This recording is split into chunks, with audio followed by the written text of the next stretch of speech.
ఆ మందసాన్ని తీసుకొచ్చి ఎక్కడ పెట్టుకున్నాడంటే తన ఇంట్లో పెట్టుకున్నాడు. తాను, తన బిడ్డలు, తన కుటుంబం సైతం కుటుంబ ప్రార్థన చేశాడు.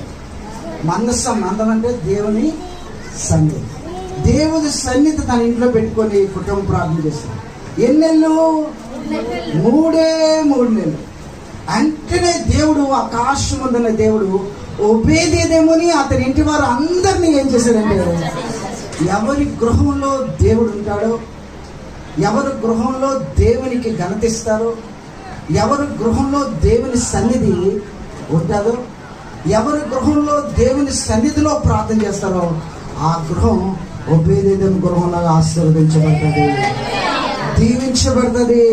కాబట్టి మన గృహాల్లో ఏముండాలి? దేవుని మనస్సు ఉండాలి, దేవుని మనస్సు ఉండాలి, యెహోవా మనస్సు ఉండాలి. ఈ సంగతి రాజుకు తెలిసిపోయింది.